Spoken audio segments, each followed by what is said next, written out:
Amazing Discoveries Afrika mempersembahkan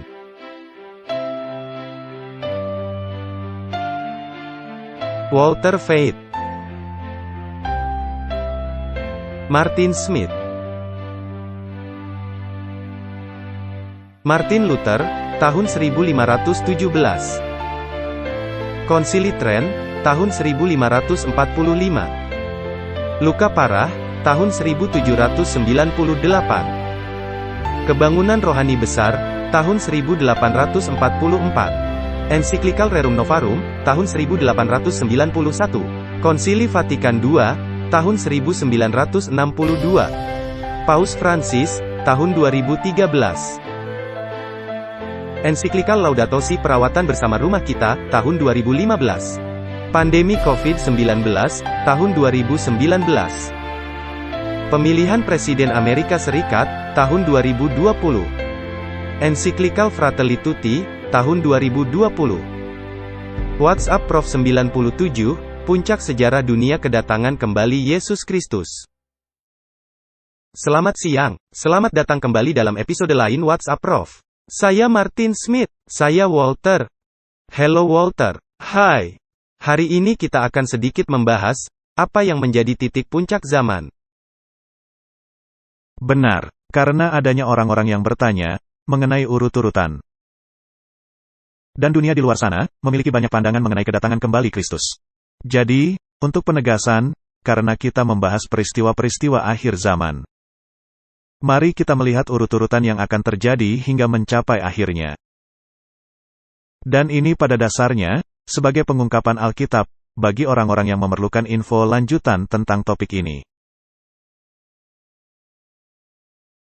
Dan seperti yang Anda katakan sebelumnya, ini bisa menjadi alat yang dipakai untuk penginjilan. Benar. Mari kita memulai dengan doa. Bapa Sorgawi, terima kasih, telah mengumpulkan kembali kami bersama-sama. Kami sedang menanti-nantikan kedatangan kembali Yesus Kristus di awan-awan untuk menjemput kami. Kiranya Engkau mencerahkan para pemirsa dan juga kami. Dalam topik ini, di dalam nama Yesus, kami sudah berdoa. Amin. Nah, Martin, semua orang sedang menanti-nantikan puncak sejarah bumi, dengan kedatangan kembali Kristus. Saya pun demikian.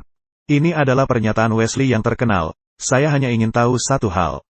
Jalan menuju ke surga, bagaimana mendarat dengan selamat di pantai berbahagia itu. Allah sendiri telah turun untuk mengajarkan jalannya. Untuk tujuan inilah, Allah datang dari surga. Allah telah menuliskannya di dalam sebuah kitab. Oh, berilah saya buku itu, dengan harga berapapun. Berilah saya kitab Allah. Lalu dia berkata, saya telah memilikinya. Di sini telah tersedia cukup pengetahuan bagi saya. Kiranya saya menjadi homo unius libri, manusia dengan satu kitab. Jadi pada dasarnya, apa yang dikatakannya, dan ini apa yang dikatakan oleh reformasi, jika Anda memiliki Alkitab.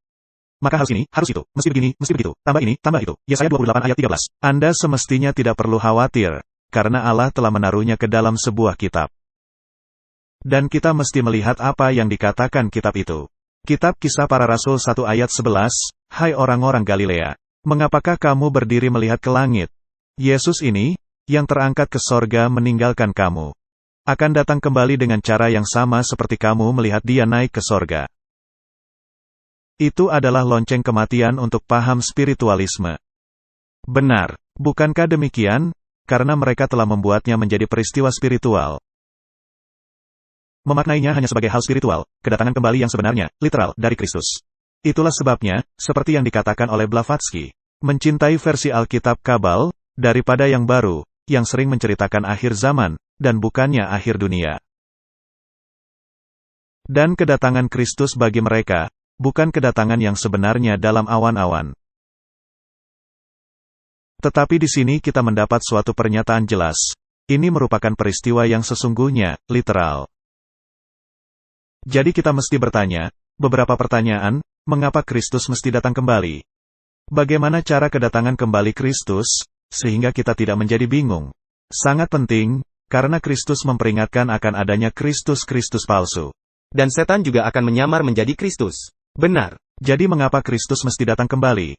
Kitab Titus 2 ayat 13, dengan menantikan penggenapan pengharapan kita yang penuh bahagia dan penyataan kemuliaan Allah yang Maha Besar dan Juru Selamat kita Yesus Kristus.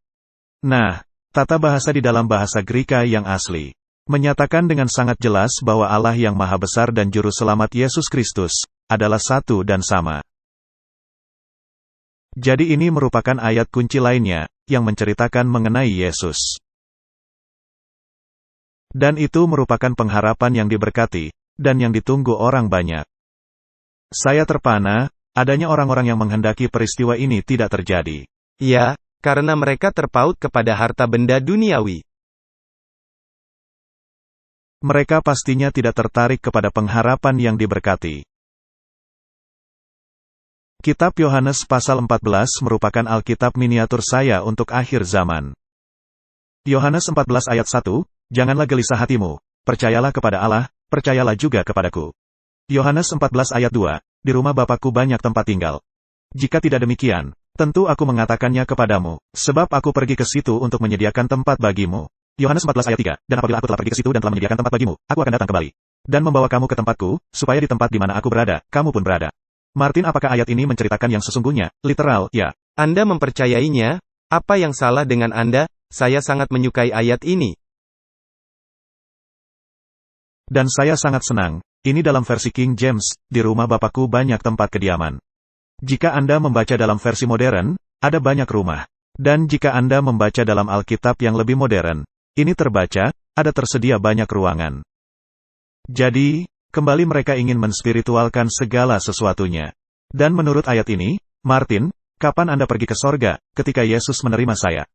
Ketika Yesus kembali datang. Sedangkan apa yang dipercayai dunia, Anda akan mengalami pengangkatan. Dan ada juga yang percaya, ketika seseorang mati, dia langsung ke surga.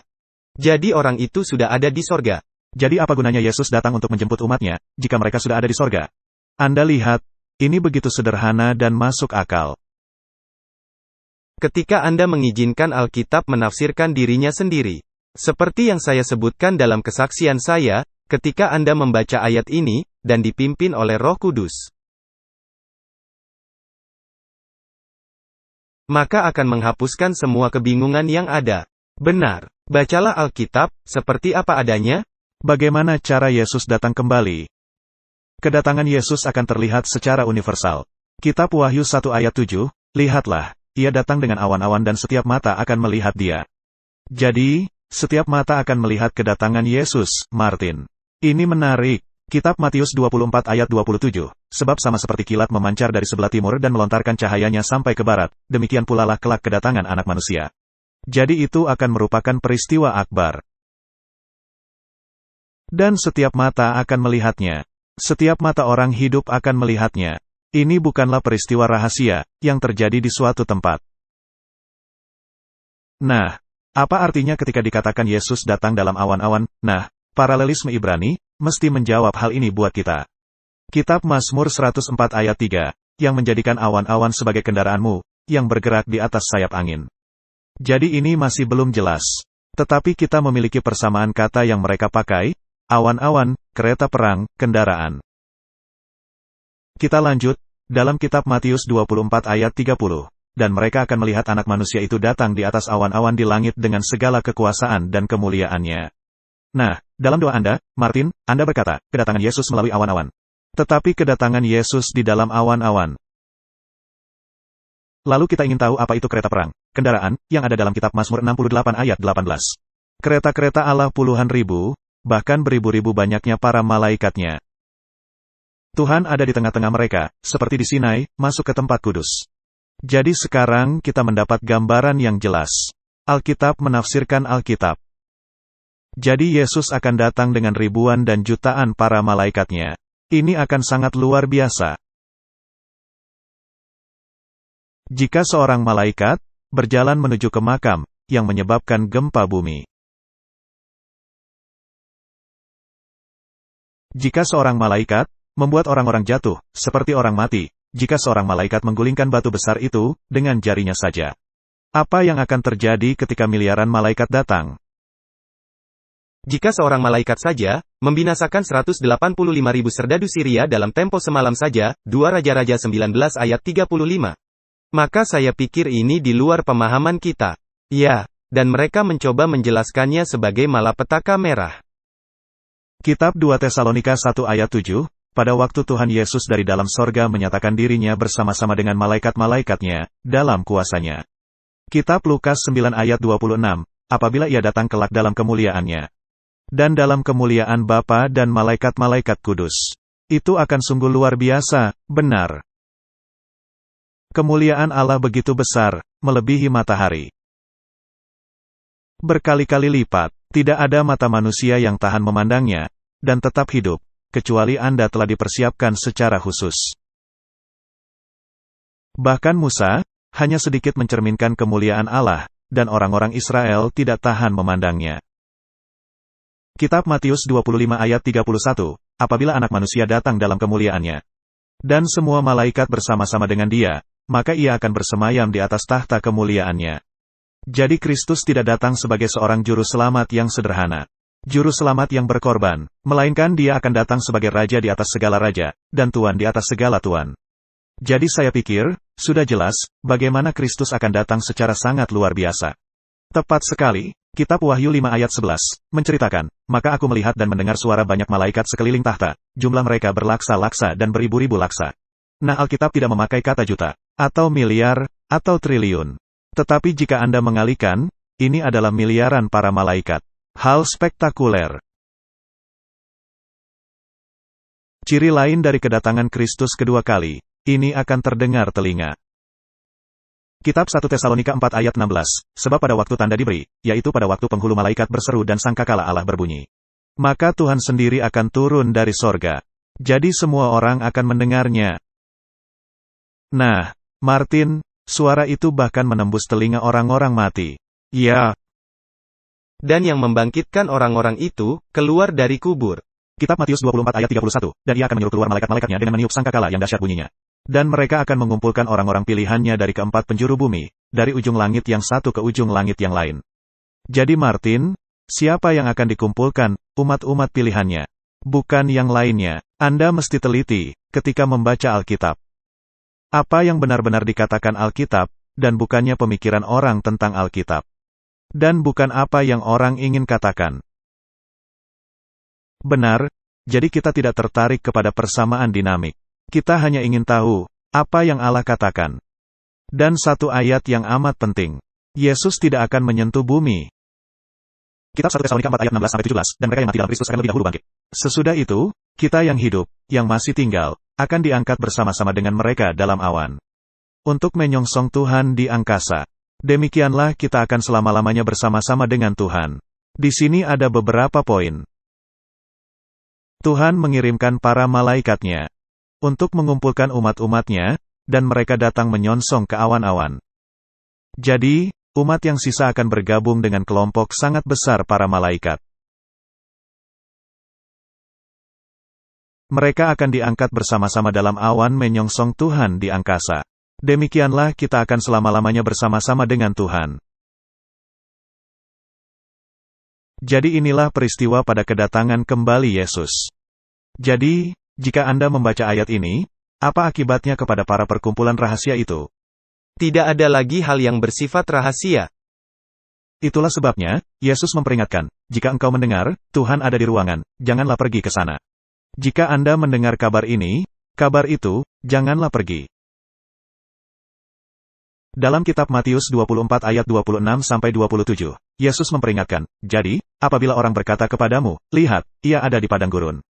Janganlah kamu pergi ke situ, atau, lihat, ia ada di dalam bilik, janganlah kamu percaya. Sebab sama seperti kilat memancar dari sebelah timur dan melontarkan cahayanya sampai ke barat, demikian pula lah kelak kedatangan Anak Manusia. Saya pernah mendengar sebuah kisah, ketika saya sedang mengadakan ceramah di negara Swiss. Saya sedang berada di sebuah aula besar, di Zurich. Pada saat itu saya sedang memberikan ceramah mengenai pergerakan New Age, zaman baru, dan Maitreya. Saya pernah menceritakan kisah ini. Sementara saya sedang memberikan ceramah, yang dihadiri cukup banyak orang. Orang-orang menjadi merasa jemu kepada saya. Karena mereka berkata, wah, ini bohong. Tidak ada Maitreya yang mencoba memakai topeng, menyamar sebagai Kristus. Pada masa itu, Benjamin Krem sedang sibuk mendapatkan bayangan. Lalu, ada orang yang bangkit berdiri, dan mereka bersikeras. Mereka berkata, kami tidak ingin mendengar bualan ini. Lalu mereka pergi keluar, dan banyak orang yang pergi keluar dari aula. Dan ini cukup membuat kegaduhan, Martin. Maka saya berkata, Tuhan, mereka tidak mempercayai pekabaranmu. Tolonglah saya.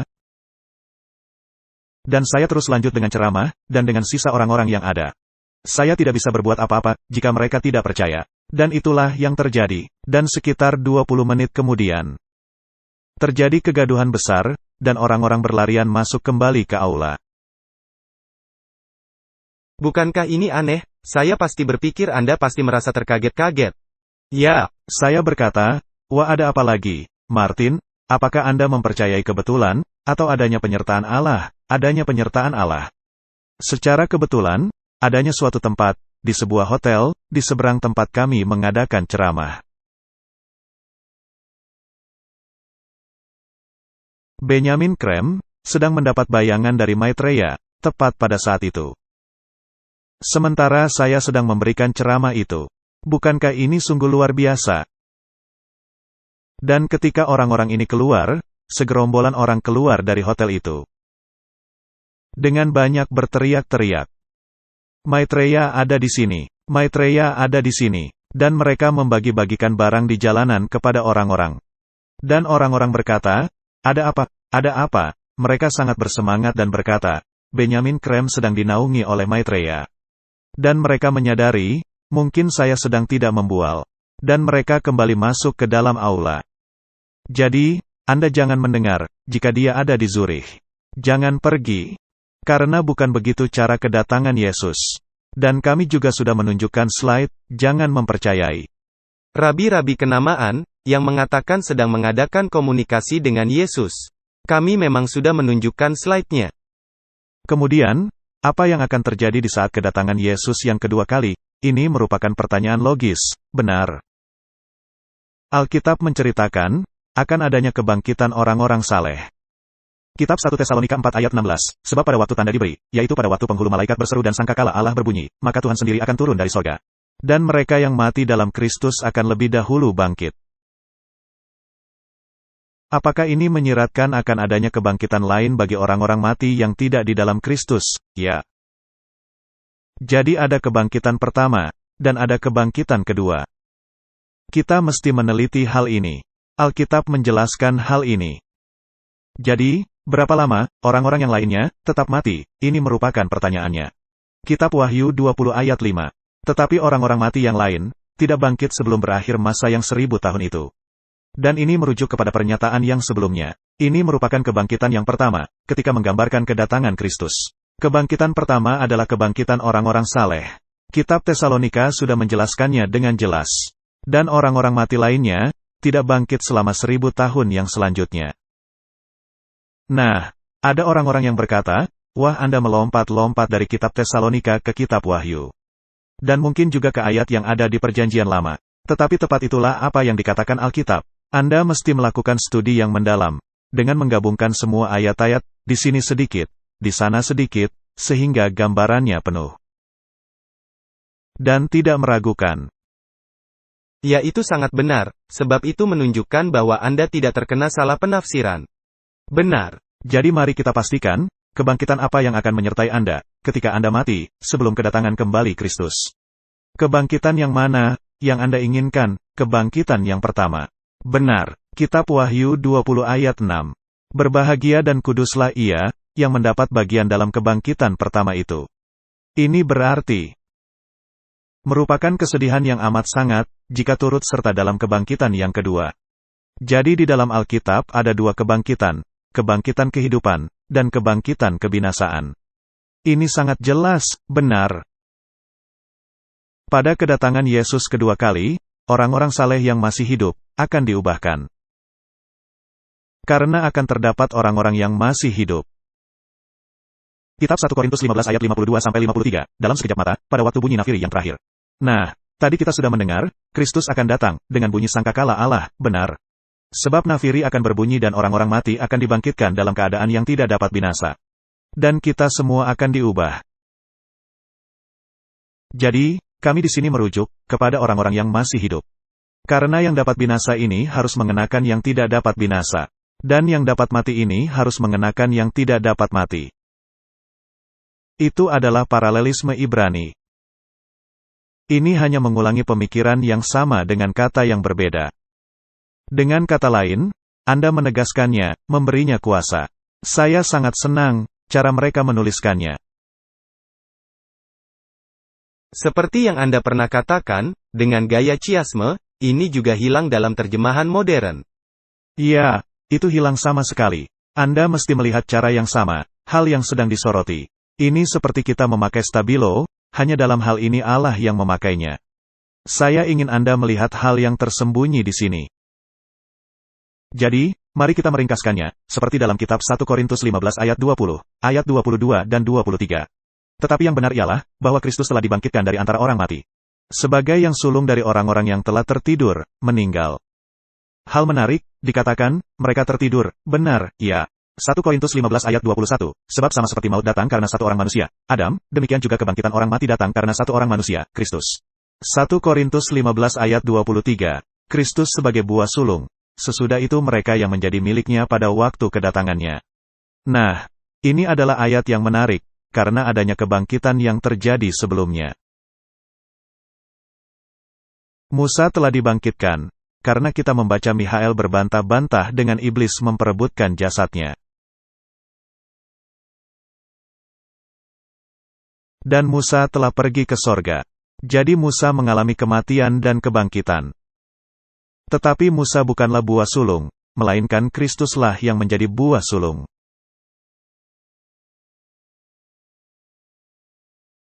Jadi Musa mengalami kebangkitan, karena janji kebangkitan Kristus.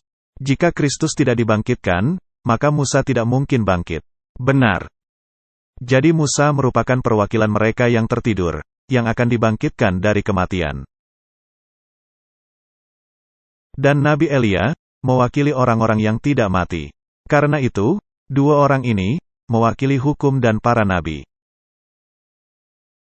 Mereka datang dan berbincang-bincang dengan Yesus di Gunung Pemuliaan. Lukas 9 ayat 28-30. Adalah penting untuk mengetahui bahwa Kristus adalah buah sulung. Dan dikatakan Alkitab di dalam kitab Roma, bahwa kematian berkuasa dari sejak Adam hingga ke Musa. Jadi ini menceritakan ketika untuk pertama sekali, seseorang telah dibangkitkan. Dan diberikan kehidupan kekal. Kematian berkuasa sejak dari Adam hingga ke Musa. Jadi ini merupakan ringkasan yang menarik, tetapi untuk manusia yang lainnya. Juga menjadi contoh, Henoh, adalah contoh dari dunia sebelum air bah. Di mana Allah akan menghormati janjinya. Jadi Kristus menjadi penjamin bagi manusia sebelum air bah. Musa dan Elia, sebagai manusia setelah lewat masa air bah, yang melambangkan kebangkitan di akhir zaman. Lalu adanya dua orang yang dibangkitkan pada saat kebangkitan Kristus. Mereka adalah ikut serta dalam perjalanan Kristus naik ke sorga. Benar, karena dikatakan, ketika Yesus naik ke sorga, dia membawa serta tawanan-tawanan. Dan orang-orang ini membentuk bagian dari buah sulung. Apa yang menjadi misi mereka di sorga? Alkitab tidak menceritakannya, jadi janganlah kita berspekulasi mengenai hal ini. Jadi ini membawa kita ke poin yang amat penting, yaitu, doktrin mengenai kebakaan, kekekalan, jiwa. Yang merupakan suatu campuran yang rumit, dari seluruh urut-urutan kejadian. Dan hal ini juga memainkan peranan sangat besar dalam penyesatan di akhir zaman. Benar. Kitab Kejadian 2 ayat 17, tetapi pohon pengetahuan tentang yang baik dan yang jahat itu, janganlah kau makan buahnya. Sebab pada hari engkau memakannya, pastilah engkau mati. Ini adalah pernyataan Allah. Kitab Kejadian 3 ayat 4, tetapi ular itu berkata kepada perempuan itu, sekali-kali kamu tidak akan mati. Kita sudah membahas hal ini berkali-kali, tetapi pada dasarnya, inilah yang dipercayai umat manusia, kebakaan. Mati, tetapi kekal. Jadi meskipun Anda mati, tetapi Anda hidup dalam kekekalan. Ya, jadi mereka suka untuk mengatakan jiwa yang akan pergi ke sorga. Tetapi malangnya bagi mereka seperti ayat Yehezkiel 18 ayat 20. Orang, jiwa, yang berbuat dosa, itu yang harus mati. Karena jiwa merujuk kepada entitas keseluruhan.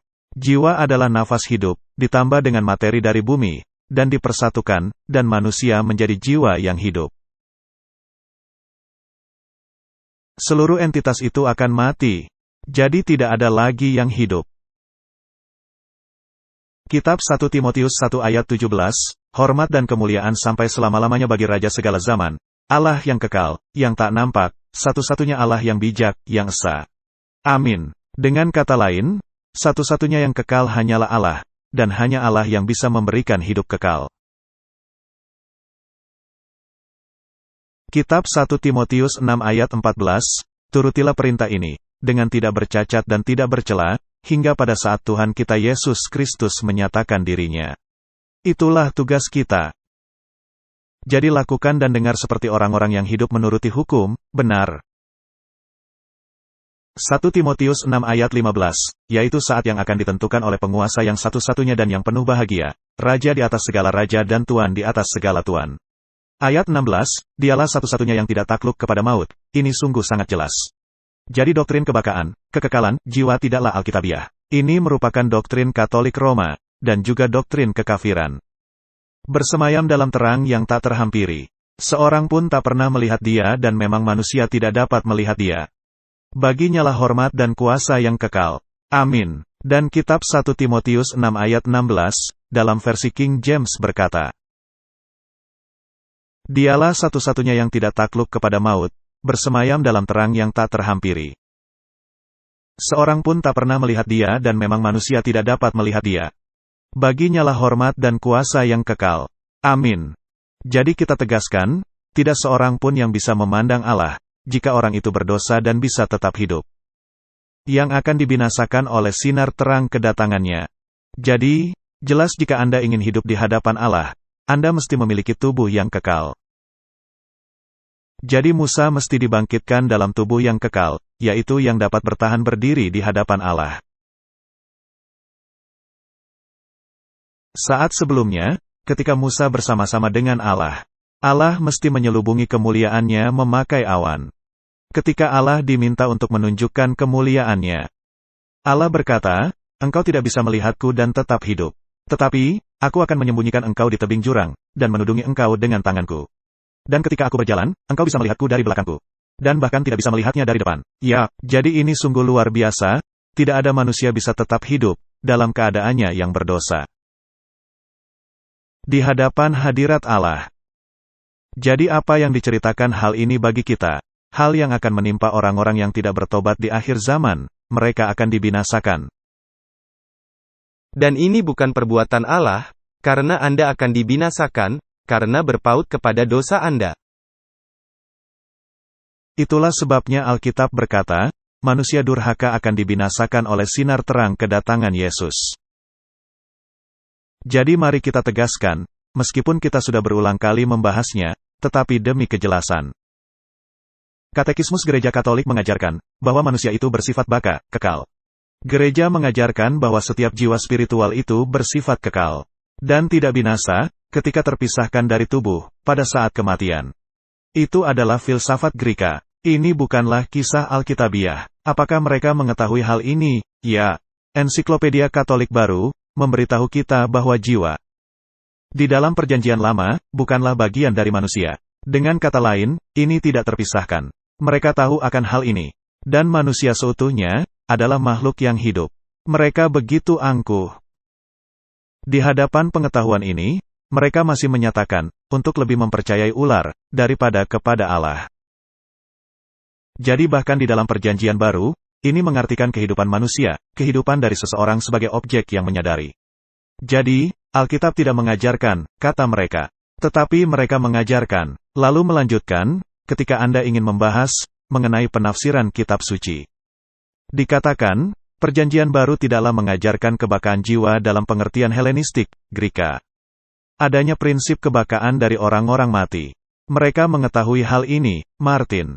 Ini sungguh sulit dipercaya. Ini tragedi, jika Anda mengetahui suatu pengajaran yang tidak alkitabiah. Maka sesungguhnya Anda mengajarkan dusta ular. Jadi, marilah kita meneliti secara singkat topik kematian, ruang lingkup mistis dari kematian, dalam kitab Kejadian 2 ayat 7. Ketika itulah Tuhan Allah membentuk manusia itu dari debu tanah dan menghembuskan nafas hidup ke dalam hidungnya.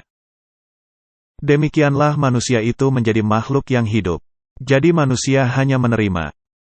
Manusia barulah hidup. Itulah sebabnya ketika nafas hidup dicabut, metabolisme Anda berhenti, maka Anda kembali menjadi debu.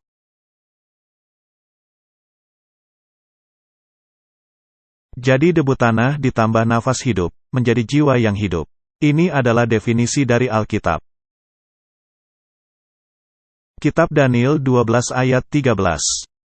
Tetapi engkau, pergilah sampai tiba akhir zaman, dan engkau akan beristirahat, dan akan bangkit untuk mendapat bagianmu pada kesudahan zaman. Jadi apa yang hendak dilakukan oleh Daniel? Dia akan tertidur, lalu dia akan bangkit. Dan Alkitab New King James menyatakannya sebagai berikut, dan engkau, pergilah sampai tiba akhir zaman. Dan engkau akan beristirahat, dan akan bangkit untuk mendapat bagianmu di akhir zaman.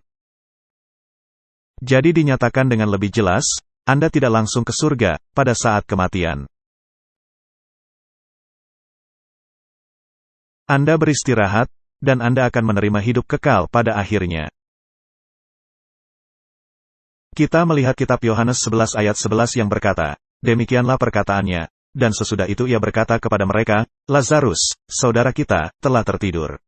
Karena orang-orang berpikir, Lazarus tidur sebenarnya, ketika Yesus mengatakan hal ini.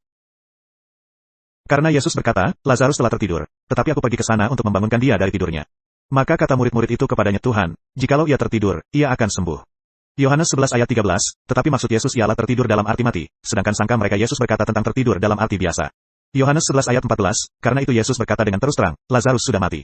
Jadi ketika Kristus membicarakan umat-umatnya, ketika mereka mati, Yesus membicarakan mereka sebagai tertidur. Mereka tidaklah benar-benar mati, mereka sedang tertidur. Di dalam Yesus, mereka hidup, tetapi secara fisik belum mencapainya. Kitab Ayub menjelaskannya di dalam Ayub 14 ayat 10 yang berkata, tetapi bila manusia mati, maka tidak berdayalah ia. Bila orang mati, menyerahkan nyawanya, ruah sama dengan nafas hidup. Di manakah ia?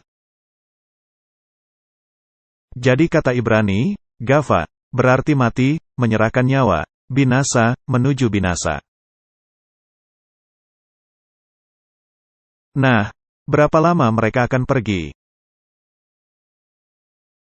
Kitab Ayub 14 ayat 12, demikian juga manusia berbaring dan tidak bangkit lagi, sampai langit hilang lenyap, mereka tidak terjaga, dan tidak bangun dari tidurnya. Nah, Alkitab mengatakan, ketika Yesus datang kembali, langit akan digulung, seperti gulungan surat. Jadi kapan peristiwa ini? Pada saat kedatangan Yesus kedua kali. Ini sangat jelas dalam kitab Ayub. Kitab Pengkhotbah 3 ayat 19. Karena nasib manusia adalah sama dengan nasib binatang. Nasib yang sama menimpa mereka, sebagaimana yang satu mati, demikian juga yang lain. Kedua-duanya mempunyai nafas yang sama, dan manusia tak mempunyai kelebihan atas binatang. Binatang mati, demikian juga manusia. Binatang mengalami metabolisme, dan ketika metabolisme itu terhenti, binatang itu mati, hal yang sama juga terjadi kepada manusia. Jadi ini sangat jelas. Nah, Gereja Katolik Roma bersikeras untuk memilih versi ular. Ini jelas, karena mereka disebut manusia durhaka, dan mereka ingin mempertahankan untuk berbuat dosa, yaitu pelanggaran hukum. Mereka ingin melakukannya, dan menginginkan kekekalan. Jadi mereka mendefinisikan ulang apa yang dikatakan oleh Allah. Paus Leo X, pada hari Senin, tanggal 19 Desember tahun 1513, mengeluarkan suatu keputusan yang menyatakan, kami mengutuk dan menyalahkan semua orang yang berpendapat bahwa jiwa yang cerdas itu fana, bisa mati.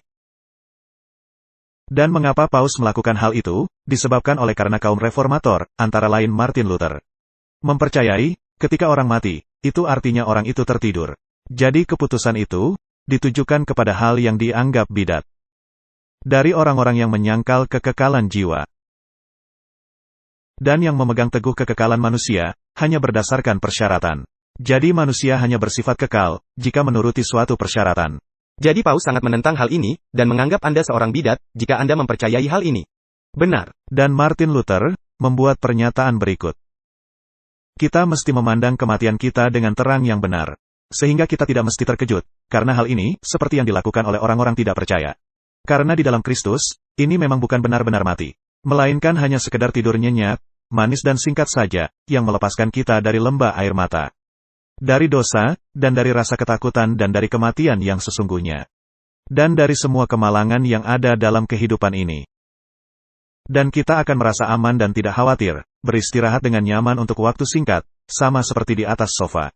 Hingga tiba di saat, ketika Tuhan akan membangkitkan kita semua, bersama-sama semua anak-anaknya yang dikasihi, untuk mendapatkan kemuliaan dan sukacita abadi. Jadi, apakah hal yang dipercayai Martin Luther, apakah selaras dengan Alkitab? Ya. Dan ini kedengarannya sangat manis, suatu hal yang kita mesti tidak merasa patah semangat. Jadi Martin, bagaimana dengan semua kisah-kisah mengenai penampakan hantu, di mana orang berbicara kepada roh? Disinilah, masuknya penyesatan itu. Benar. Ini merupakan hal yang sangat menakutkan. Nah, jika orang mati tidak tahu apa-apa, lalu siapa yang berbicara kepada Anda, ketika hal itu terjadi, pasti dari hal spiritual. Dan apakah ini suatu perwujudan dari Allah? Bukan. Dan Allah melarang komunikasi dengan orang mati, ya. Karena Allah tahu ini akan membawa orang ke jalan menuju kebinasaan. Benar, jadi ketika Anda berbicara kepada suatu perwujudan, sesungguhnya Anda sedang berbicara kepada roh jahat. Saya tahu, Anda seorang yang baik, tidak seperti saya yang pernah mempelajari paham spiritisme. Anda tidak memakai papan Ouija, dan hal semacam itu. Tetapi saya mendengar ini masih menjadi suatu hadiah Natal yang populer. Ya, masih banyak orang yang berkomunikasi dengan orang-orang mati. Mereka sedang berbicara kepada roh jahat. Nah, ketika ibu saya meninggal, saya mencoba menghubungi ibu saya itu. Dan sesungguhnya saya berbicara kepada perwujudan roh jahat. Dan kami juga memakai papan Ouija. Saya dan istri saya pernah sekali melakukannya, dan berbicara kepada perwujudan ini. Kami pada saat itu masih ateis, tetapi kita berbicara kepada perwujudan roh. Bukankah ini menarik? Ini sungguh suatu hal yang amat bertentangan. Istri saya dan saya menaruh jari kami di gelas dan dibacakan mantra. Dan saya menanyai mengenai ibu saya. Lalu ada semua mantra-mantra, hal-hal yang bodoh. Tetapi saya bersikeras, ingin berbicara kepada ibu saya. Lalu secara tiba-tiba gelas itu berada di luar kendali. Dan gelas itu terbang, dan Anda tidak bisa menahannya. Dan ketika itu terjadi, bulu kuduk Anda mulai berdiri. Dan gelas itu menjadi sangat liar. Dan mengatakan, pergi ke neraka. Dan setelah mengatakan, pergi ke neraka. Gelas itu terbang melayang dari bawah jari kami, melewati ruangan. Nah, pada saat itulah kami sadar, ini tidak sedang berkaitan dengan hal normal, melainkan supranatural. Jadi, Anda sedang berbicara kepada perwujudan roh-roh jahat. Dan ketika Raja Saul berbicara kepada tukang sihir di Endor, 1 Samuel 28 ayat 7. Adanya tirai di antara mereka berdua. Jadi Raja Saul tidak berbicara secara langsung kepada perwujudan ini. Dan perwujudan ini adalah roh jahat, yang menyamar sebagai Samuel. Lalu lanjut Martin Luther, dan karena kita menyebut kematian sebagai tertidur. Kita tahu, kita tidak akan selamanya dalam keadaan itu, melainkan kita akan bangun dan hidup kembali. Dan masa ketika kita tertidur, nampaknya tidaklah lebih lama, dari sekedar kita tertidur. Karena itu kita akan mengecam diri kita sendiri, bahwa kita akan kaget, karena tertidur di jam kematian. Dan yang secara tiba-tiba hidup kembali, dan keluar dari kubur dan dari pembusukan, dan yang menjadi sama sekali baru. Dengan suatu kehidupan yang murni, jelas, dan mulia, bertemu dengan Tuhan dan Juru Selamat kita, Yesus Kristus dalam awan-awan. Martin, apakah dia memahami hal ini? Ya. Dia memahami apa yang diajarkan oleh Alkitab. Di semua ayat kitab suci, memberikan penghiburan ini, yang menceritakan kematian orang-orang kudus, hanya sebagai tertidur. Yang dikumpulkan kepada nenek moyangnya. Ini berarti telah menaklukkan kematian melalui iman dan penghiburan di dalam Kristus, dan yang menantikan kebangkitan. Bersama-sama para orang kudus, yang telah mendahului mereka dalam kematian. Ini merupakan suatu penjelasan mutlak Alkitabiah mengenai kematian. Dan setan, tentunya akan memakai hal yang bertentangan. untuk menipu. Jadi seberapa penting Anda memahami hal ini? Saya pikir ini akan merupakan suatu keadaan antara hidup dan mati. Jadi, ketika di akhir zaman, orang-orang yang dikasihi, tiba-tiba menampakkan diri kepada orang-orang. Maksud saya mendengar pemanggil arwah di masa-masa saya yang menakutkan. Di mana perwujudan akan berbicara. Dan mereka berada dalam posisi tinggi di sorga. Bahkan mereka akan melebihi posisi Kristus. Saya membicarakan mengenai pemanggilan arwah dengan kemunculan Cecil John Rhodes. Dan bahkan negarawan seperti Adolf Hitler. Berada dalam posisi yang lebih tinggi daripada Kristus, dalam tampuk kekuasaan. Ini sungguh menghujat. Lalu akan terjadi kemunculan Kristus-Kristus palsu. Jika Anda mengetahui semua hal ini, Anda tidak akan dibingungkan. Anda mengetahui Kristus akan datang, dan tetap di angkasa. Sehingga tidak ada perwujudan yang bisa membicarakan hal ini. Little Light Studios pernah mengadakan suatu wawancara dengan seseorang yang pernah terlibat dalam hal ini, maka saya cantumkan linknya. Bagus. Dan ada hal lain, saya teringat ketika Anda membahas mengenai UFO. Yang juga ada kaitannya dengan hal ini. Jelas sekali. Little Light Studios juga memiliki dokumenter bagus tentang hal ini, dan saya akan cantumkan linknya. Jadi semua ini membentuk skenario akhir zaman. Kita mesti mewaspadai penipuan ini yang terjadi di akhir zaman. Topik mengenai makhluk yang muncul memakai kendaraan luar angkasa. Dan perwujudan yang terjadi, ketika mereka muncul, ada yang sangat mirip, yang bisa ditemui di beberapa gereja Pantekosta. Mereka mulai berbicara dalam bahasa lidah, mulai berguling-guling, dan semua hal ini. Dan ini merupakan keadaan mengalami hipnotis. Dan ini merupakan perwujudan roh, yang menyamar menjadi makhluk lainnya. Jadi, jika Anda mengetahui hal-hal ini, Anda tidak akan tersesatkan. Nah, Martin Luther, bukanlah satu-satunya orang yang memahami hal ini. Penerjemah Alkitab, William Tyndale, juga memahami hal ini. Di sini, dia menuliskan, dalam pembelaan kepada pengajaran yang kembali hidup, keadaan bersyarat kehidupan kekal. Jadi sejak mula-mula, ketika reformasi diadakan, Allah memberikan kesan kebenaran ini kepada para reformator. Dan sungguh tidak masuk akal, generasi yang selanjutnya kembali menolak pengajaran, dan kembali ke pengajaran yang tidak ada dalam katekismus mereka. Ini menunjukkan betapa kuatnya penyesatan itu terjadi. Benar. Jadi pengajaran ini kembali dihidupkan, bahwa keadaan kekal itu bersyarat. Pengajaran ini, serta pengajaran lainnya, membawakan pertentangan secara langsung, kepada pembela doktrin kepausan, Thomas More. Yang sangat menentang pemikiran Tyndale dan Luther, dengan mengatakan, semua jiwa berbaring dan tertidur sampai tibanya hari kiamat. Di tahun 1530, Tyndale merespon dengan penuh semangat. Jadi More mengatakan dengan kasar, kalian mengatakan, orang-orang mati tidur dalam kematian hingga hari kiamat. Tidaklah demikian, mereka langsung pergi ke sorga. Mereka adalah bersifat baka. Mereka langsung pergi ke sorga, atau ke neraka, atau ke alam penyucian. Dan Tyndale juga merespon dengan kasar, dengan berkata kepada Thomas More, dan kalian dalam menempatkan orang-orang mati ke dalam sorga, atau ke neraka, atau ke alam penyucian. Menghancurkan argumentasi yang dibuktikan oleh Kristus, dan Paulus mengenai kebangkitan. Dan jika memang jiwa-jiwa telah berada di sorga, beritahu saya, mengapa mereka tidak dalam keadaan baik, sama seperti para malaikat? Dan apa yang menjadi alasan untuk kebangkitan? Ini merupakan pertanyaan bagus. Jika mereka berbahagia, dan sama seperti para malaikat, mengapa perlu ada kebangkitan? Ini hanya buang-buang waktu saja, benar, ya. Tyndale bahkan lanjut dengan debatnya, menunjukkan bahwa pengajaran kepausan bertentangan dengan pengajaran Rasul Paulus. Nah, Paulus, engkau belum belajar. Di sini Tyndale sedang bersifat kasar, pergilah kepada Tuan More, dan belajar kepadanya. Kami bukanlah orang yang paling sengsara, meskipun kami tidak kembali bangkit, karena jiwa kami langsung pergi ke sorga pada saat kematian. Dan berada di sorga dalam sukacita besar, sama seperti Kristus yang kembali bangkit. Dan saya merasa heran, mengapa Rasul Paulus tidak menghiburkan orang-orang Tesalonika dengan pengajaran ini, jika dia telah mengetahui mengenai hal itu. Bahwa jiwa-jiwa orang mati akan kembali bangkit. Jika jiwa-jiwa itu telah berada di sorga, dan mengalami pemuliaan sama seperti para malaikat, seperti pengajaranmu itu, maka tunjukkan kepada saya, apa perlunya ada kebangkitan. Jadi mereka memahaminya, Martin. Dan jika Anda pergi ke agama Katolik, maka Anda akan melihat Konsili Tren memutuskan bahwa di dalam alam pensucian, purgatori, jiwa-jiwa hanya bisa menghapuskan hutang-hutang dosa mereka melalui penderitaan saja.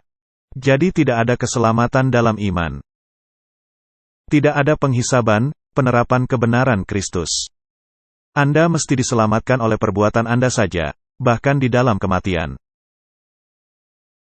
Jadi, Martin, ketika Anda melihat mobil kecil ini dengan tulisan, berkarat dalam damai, maka benarlah keadaannya demikian, sedang berkarat dalam damai. Tetapi ini tidak akan bangkit. Sedangkan orang-orang yang beristirahat dalam damai, mereka akan bangkit. Jadi, ketika kebangkitan dari kematian itu terjadi, Martin, itu akan merupakan hari yang penuh sukacita, tetapi Anda haruslah lebih dahulu dihakimi, sebelum peristiwa itu, benar, ya. Jadi, ketika Kristus datang, dan membangkitkan Anda dari kematian, maka pastilah Kristus telah menghakimi Anda. Itu adalah penghakiman penyelidikan, dan ini terjadi di sorga. Ini Alkitabiah, tetapi ada banyak orang yang berkata, wah, ini tidak Alkitabiah. Tetapi jika Kristus membawa pahalanya dengan keputusannya, maka jelas, penyelidikan ini harus terjadi sebelumnya. Ini bisa diterima akal. Dan ketika orang-orang tidak memahami hal ini, sungguh sulit dipercaya. Dan Kristus akan membalas semua orang sesuai segala perbuatannya. Maka ini menyiratkan akan adanya penghakiman. Kitab Roma 2 ayat 7, yaitu hidup kekal kepada mereka yang dengan tekun berbuat baik. Mencari kemuliaan, kehormatan dan ketidakbinasaan, dan hidup kekal. Jadi ada hal yang mesti Anda lakukan, agar mencapainya. Dalam kitab 1 Korintus 15 ayat 51, sesungguhnya aku menyatakan kepadamu suatu rahasia. Adanya suatu urut-urutan yang sangat menarik, dalam pasal 15, kitab 1 Korintus. Mulai ayat 51, aku menyatakan kepadamu suatu rahasia, kita tidak akan mati semuanya, tetapi kita semuanya akan diubah. Dengan kata lain, akan adanya kebangkitan, dan orang-orang yang masih hidup, akan diubahkan, dalam waktu yang bersamaan. Ya, 1 Korintus 15 ayat 52, dalam sekejap mata, pada waktu bunyi nafiri yang terakhir. Sebab nafiri akan berbunyi dan orang-orang mati akan dibangkitkan dalam keadaan yang tidak dapat binasa dan kita semua akan diubahkan. Jadi, Martin, ketika Anda hanya bisa mendapatkan kekekalan, pada saat kebangkitan, maka tidak ada orang lain, kecuali hanya beberapa orang, yang secara perlambang telah mengalami hal itu. Yang akan menerimanya, benar. 1 Korintus 15 ayat 53, karena yang dapat binasa ini harus mengenakan yang tidak dapat binasa, dan yang dapat mati ini harus mengenakan yang tidak dapat mati. 1 Korintus 15 ayat 54, dan sesudah yang dapat binasa ini mengenakan yang tidak dapat binasa dan yang dapat mati ini mengenakan yang tidak dapat mati. Maka akan genaplah firman Tuhan yang tertulis, maut telah ditelan dalam kemenangan. 1 Korintus 15 ayat 55, hai maut di manakah kemenanganmu, hai maut, di manakah sengatmu? Ini begitu jelas, jelas sekali, tetapi tidak ada orang-orang di gereja, di luar sana, yang mengkhotbahkan hal ini.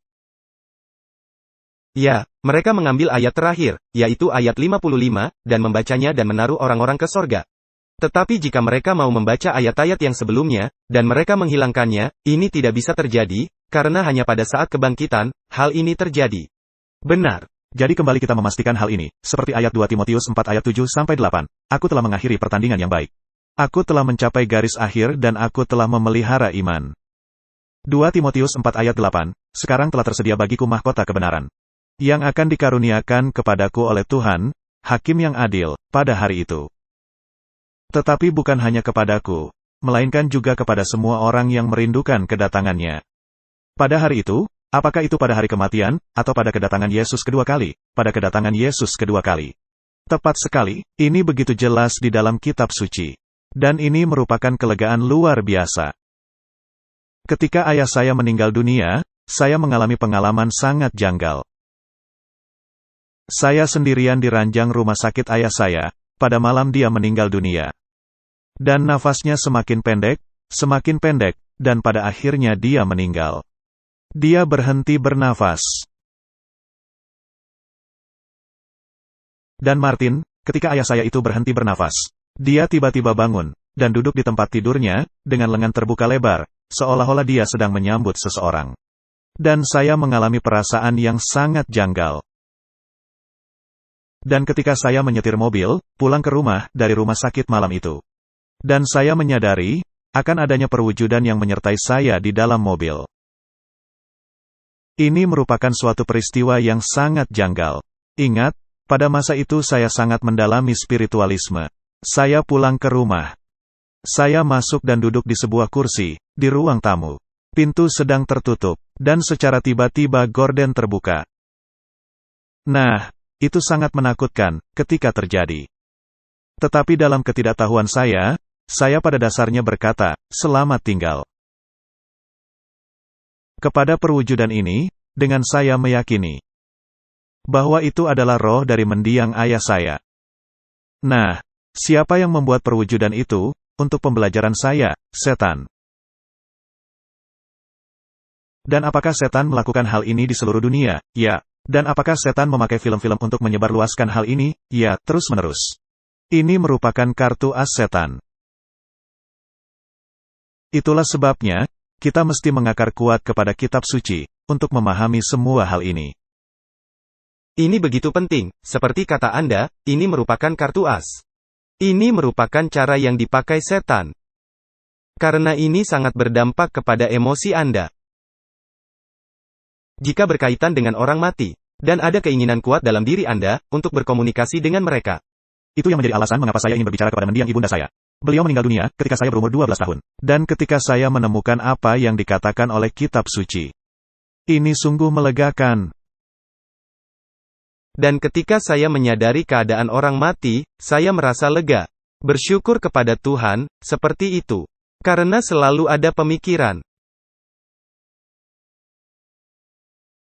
Dia ada di sorga di atas sana, sambil menggigit kuku jari, menyaksikan apa yang Anda lakukan. Sebagai siswa yang bodoh, dan berbahaya. Dan melihat semua dosa yang Anda lakukan. Ini sungguh merupakan suatu mimpi buruk.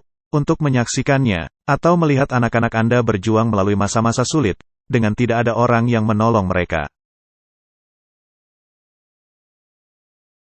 Ada yang masuk ke rumah yatim piatu.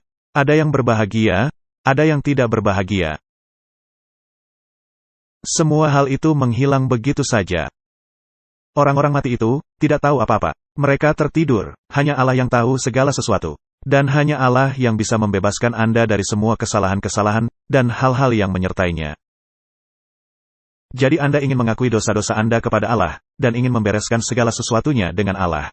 Dan kemudian Anda mempercayai Allah. Syukur kepada Tuhan, orang-orang yang Anda kasihi. Tidak mengetahui segala permasalahan yang Anda hadapi, juga semua kesalahan-kesalahan yang Anda buat. Kitab Matius 24 ayat 30, memberitahu kita, apa yang akan terjadi kepada orang-orang jahat. Karena harap diingat, akan ada orang-orang yang sudah mati, mereka tidak akan dibangkitkan selama 1000 tahun. Dan ada juga orang-orang yang masih hidup. Pada waktu itu akan tampak tanda anak manusia di langit dan semua bangsa di bumi akan meratap. Dan mereka akan melihat anak manusia itu datang di atas awan-awan di langit dengan segala kekuasaan dan kemuliaannya. Jadi akan ada suatu kumpulan besar. Orang-orang yang tidak berbahagia. Mereka sedang meratap. Jadi apa yang akan terjadi kepada mereka? Kitab Wahyu 6 ayat 15-17, mengatakan, dan raja-raja di bumi. Dan pembesar-pembesar serta perwira-perwira, dan orang-orang kaya serta orang-orang berkuasa. Saya pikir, orang-orang mesti menonton berita, apa yang sedang kita bicarakan. Semua para pemimpin-pemimpin ini, siapa orang-orang besar ini, dan siapa para orang-orang kaya ini? Dan orang-orang kaya serta orang-orang berkuasa, dan semua budak serta orang merdeka. Bersembunyi ke dalam gua-gua dan celah-celah batu karang di gunung. Dan mereka berkata kepada gunung-gunung dan kepada batu-batu karang itu, runtuhlah menimpa kami. Dan sembunyikanlah kami terhadap dia, yang duduk di atas tahta dan terhadap murka anak domba itu. Wahyu 6 ayat 17, sebab sudah tiba hari besar murka mereka dan siapakah yang dapat bertahan? Martin, mereka masih memiliki waktu untuk merenungkan. Saya pikir, akan ada raja-raja di bumi, yang akan pindah kelompok. Ini sama seperti Raja Nebukadnezar. Dan akan ada suatu kesenjangan yang sangat besar. Bisa saja, adanya orang-orang kaya berpindah kelompok, dan menaruh energi mereka bagi pihak Allah. Daripada apa yang sedang mereka lakukan, sekarang ini. Kitab Yudas 14 dan 15, sesungguhnya Tuhan datang dengan beribu-ribu orang kudusnya, ini adalah para malaikat Tuhan. Hendak menghakimi semua orang dan menjatuhkan hukuman atas orang-orang fasik karena semua perbuatan fasik yang mereka lakukan. Dan karena semua kata-kata nista, yang diucapkan orang-orang berdosa yang fasik itu terhadap Tuhan. Martin, Ayat ini, Yudas 14 dan 15. Berapa banyak orang-orang dan program yang memakai nama Tuhan dengan sia-sia dan yang melecehkannya. Saya pikir, akan merupakan suatu mukjizat, jika ada yang tidak melecehkan nama Tuhan atau menghujat. Nah, kebanyakan para aktor di dunia ini masuk dalam kelompok persaudaraan rahasia, benar. Dan persaudaraan rahasia itu, khususnya ketika tiba di level yang lebih tinggi, adalah para pemuja Lucifer.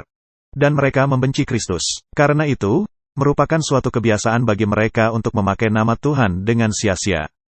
Dan mereka memakainya sebagai suatu pengungkapan. Hampir di seluruh film-film yang ada. Karena itu, mustahil bagi saya untuk menonton film-film itu. Karena sangat mengerikan, cara mereka bertingkah laku. Jika mereka melakukan hal yang sama, kepada para nabi dari agama lain, mereka bisa saja digantung. Kitab Zefanya 1 ayat 14-15. Sudah dekat hari Tuhan yang hebat itu, sudah dekat dan datang dengan cepat sekali. Dengar, hari Tuhan pahit, pahlawan pun akan menangis. Hari kegemasan hari itu, hari kesusahan dan kesulitan, hari kemusnahan dan pemusnahan, hari kegelapan dan kesuraman, hari berawan dan kelam. Jadi akan ada dua kelompok, yang satu akan berkata, ini adalah Allah kita. Kita sudah menantikannya, dan Dia akan menyelamatkan kita. Ini akan merupakan suatu hari terbaik, indah dan penuh kemuliaan. Dan bisa menjadi hari terburuk, yang pernah ada, bagi kelompok yang lainnya. Kitab 2 Tesalonika 2 ayat 8, pada waktu itulah si pendurhaka baru akan menyatakan dirinya, tetapi Tuhan Yesus akan membunuhnya dengan nafas mulutnya. Dan akan memusnahkannya, dengan sinar terang kedatangannya. Ini merupakan ayat yang sangat menarik. Anda tidak akan tahan berdiri di hadapan Allah, dengan sinar terang kemuliaannya, jika Anda manusia durhaka dan berdosa. Di sini ada dua penjelasan, apa yang akan menimpa kepada dua kelompok yang berbeda. Tetapi hal yang menyedihkan, untuk dua kelompok tersebut, adalah atas pilihan mereka sendiri. Ini adalah pilihan mereka. Jika Anda berpaut kepada dosa, maka Anda akan dimusnahkan bersamanya. Jadi ini akan merupakan akhir menyedihkan dan akhir berbahagia. Ini merupakan pilihan Anda sendiri. Benar. Nah, apa yang keluar dari mulut Tuhan, manusia bukan hanya hidup oleh roti saja, melainkan dengan setiap firman yang keluar dari mulut Allah. Matius 4 ayat 4. Benar. Jadi mereka akan dihakimi oleh firman dan oleh hukum Allah. Ini yang menjadi standar. Dan kitab Yeremia 25 ayat 33, menegaskan, maka pada hari itu akan bergelimpangan orang-orang yang mati terbunuh oleh Tuhan dari ujung bumi sampai ke ujung bumi. Mereka tidak akan diratapi, tidak akan dikumpulkan dan tidak akan dikuburkan. Mereka akan menjadi pupuk di ladang. Jadi dari mana adanya pemikiran milenium temporal, di mana semua orang akan bertobat, ini tidak akan terjadi. Ini tidak alkitabiah. Jadi dengan kata lain, orang-orang itu tidak diratapi, tidak dikumpulkan, dan tidak dikuburkan. Karena orang-orang saleh, yang masih hidup sudah pergi, dan yang lainnya sudah mati. Jadi mereka akan seperti pupuk kompos di tanah. Ini adalah kenyataan. Nabi Zefanya menceritakan betapa menyeluruhnya kebinasaan yang akan terjadi ini. Aku akan menyapu bersih segala-galanya dari atas muka bumi, demikianlah firman Tuhan. Aku akan menyapu manusia dan hewan, aku akan menyapu burung-burung di udara dan ikan-ikan di laut. Aku akan merebahkan orang-orang fasik dan akan melenyapkan manusia dari atas muka bumi. Demikianlah firman Tuhan. Jadi, apa yang akan terjadi kepada dunia binatang? Tidak ada. Tidak ada satupun yang hidup. Jadi bumi ini akan kembali kepada keadaannya yang mula-mula, abusos. Abis, yang artinya lubang yang sangat dalam, di mana roh Allah melayang-layang di atasnya. Benar. Nah, untuk memastikannya, mari kita melihat kitab Mazmur 110 ayat 5-6. Tuhan ada di sebelah kananmu, Ia meremukkan raja-raja pada hari murkanya. Ia menghukum bangsa-bangsa, sehingga mayat-mayat bergelimpangan. Ia meremukkan orang-orang yang menjadi kepala di negeri luas. Nah, apa kata ayat ini mengenai para pemimpin dunia di hari-hari terakhir? Mereka akan dibinasakan bersama-sama manusia durhaka. Martin, saya sudah meneliti semua peristiwa-peristiwa, semua tirani yang sedang berlangsung di seluruh dunia. Bagaimana raja-raja dunia menindas rakyatnya. menyuruh mereka memasuki kam-kam, dan memperlakukan mereka secara tidak manusiawi. Saya sedang meneliti statistik, bagaimana orang-orang terdampak kepada prosedur yang sedang diterapkan sekarang ini. Orang-orang sedang sekarat, berapa banyak anak yang dilahirkan cacat? Berapa banyak bayi yang tidak dilahirkan? Penderitaan di dunia ini sungguh luar biasa. Dan seperti yang Anda katakan, semua ini diterapkan oleh orang-orang besar. Jadi saya bertanya-tanya, apakah mereka menyadari apa yang akan menimpa? Apakah mereka melakukannya karena mereka tersesatkan, ataukah karena mereka merasa yakin? Saya pikir, mereka haruslah diyakinkan. Dan mesti melihat apa yang sedang menimpa dunia ini. Dan mereka mesti bertanya kepada diri mereka sendiri, apakah kami sedang menangani dengan benar para warisan Allah, di mana Tuhan telah mati buat mereka? Kitab Yeremia 4 ayat 23-28. Aku melihat kepada bumi, ternyata campur baur dan kosong. Dan melihat kepada langit, tidak ada terangnya. Jadi semua ini terjadi karena langit telah digulung, seperti gulungan surat, benar. Aku melihat kepada gunung-gunung, ternyata goncang, dan seluruh bukit pun goyah. Aku melihat, ternyata tidak ada manusia. Dan semua burung di udara sudah lari terbang. Jadi tidak ada lagi burung-burung. Aku melihat, ternyata tanah subur sudah menjadi padang gurun, dan segala kotanya sudah runtuh di hadapan Tuhan, di hadapan murkanya yang menyala-nyala. Sebab beginilah firman Tuhan, seluruh negeri ini akan menjadi sunyi sepi, tetapi aku tidak akan membuatnya habis lenyap. Karena hal ini bumi akan berkabung, dan langit di atas akan menjadi gelap, sebab aku telah mengatakannya. Aku telah merancangnya, aku tidak akan menyesalinya dan tidak akan mundur daripada itu. Jadi ini adalah hal yang akan terjadi pada waktu kedatangan Kristus kedua kali. Segala sesuatu dibinasakan, tetapi belum akan berakhir. Akan ada peristiwa yang terjadi di sorga, kemudian akan ada kedatangan Kristus ketiga kali. Untuk menjadi puncak peristiwa dari semua hal-hal ini, Alkitab jelas menyatakan, akan adanya kota-kota yang diruntuhkan. Dan orang-orang jahat yang masih hidup, akan dibinasakan pada waktu kedatangan Kristus kedua kali. Dengan kata lain, tidak ada pengangkatan rahasia. Tidak mungkin, khususnya ketika Anda membaca ayat Yeremia ini. Jadi segala sesuatu yang mereka katakan mengenai pengangkatan rahasia berasal dari pengajaran Jesuit. Para penganut paham dispensasi, pembagian waktu. Dan kita telah mengalami perkembangan pengajaran ini, yang keluar dari kandang Jesuit, dan dari Roma. Dan yang menyusup ke dalam dunia, dan para kaum Injili, tidaklah mengajarkan doktrin Alkitabiah, melainkan doktrin Jesuit. Kita membaca dalam kitab 2 Tesalonika 1 ayat 6-7, sebab memang adil bagi Allah untuk membalaskan penindasan kepada mereka yang menindas kamu. Dan untuk memberikan kelegaan kepada kamu yang ditindas, dan juga kepada kami, pada waktu Tuhan Yesus dari dalam sorga menyatakan dirinya. Bersama-sama dengan malaikat-malaikatnya, dalam kuasanya, ini sungguh ayat yang indah. Suatu hari pembalasan akan datang. Dan jika Anda ingin mendapat pembalasan silahkan pilih. Tetapi jika Anda ingin mendapat perhentian bersama umat-umat Allah, maka carilah pilihan yang lainnya. Kitab Wahyu 20 ayat 1-2, berkata, Lalu aku melihat seorang malaikat turun dari sorga, memegang anak kunci jurang maut dan suatu rantai besar di tangannya. Wahyu 20 ayat 2, ia menangkap naga, si ular tua itu, yaitu iblis dan Satan. Dan ia mengikatnya 1000 tahun lamanya.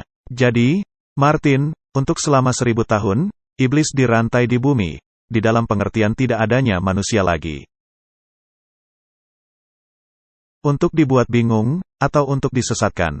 Ya, semua orang sudah mati. Dan setan duduk di bumi yang sudah hancur lebur. Dan dia hanya bisa merenungkan, apa yang telah diperbuatnya. Jadi setan dirantai oleh keadaan lingkungan, selama 1000 tahun lamanya.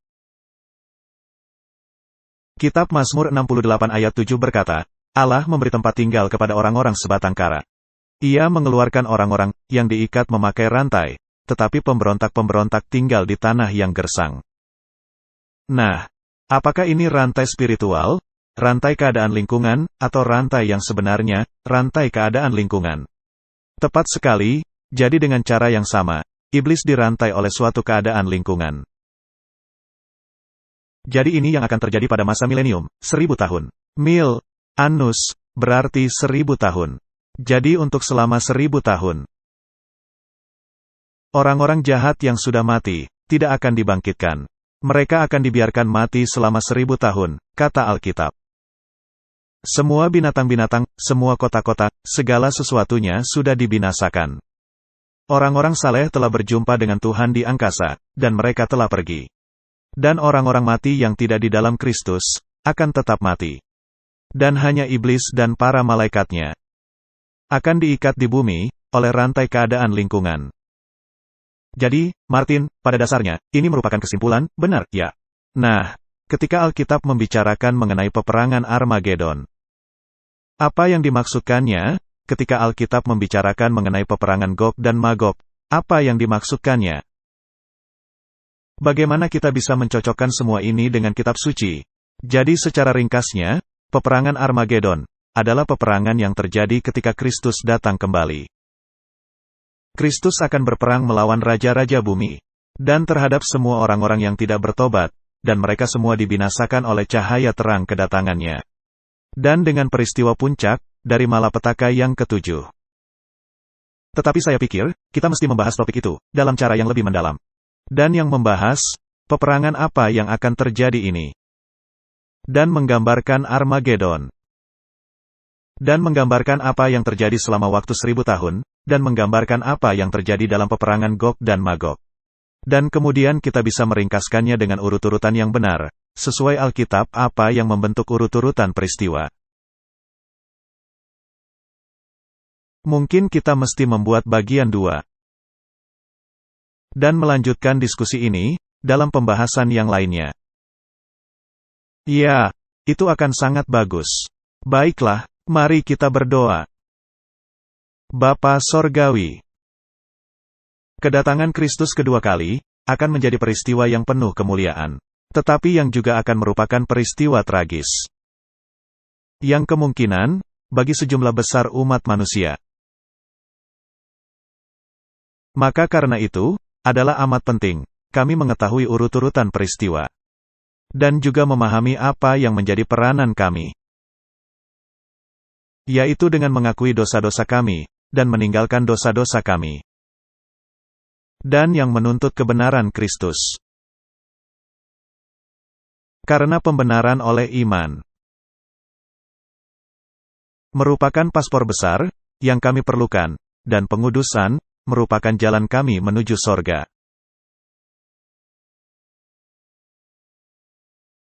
Berkatilah kami dalam keputusan kami. Di dalam nama Yesus, kami sudah berdoa. Amin. Terima kasih sudah menonton video ini. Untuk berlangganan kepada channel kami, klik di sini.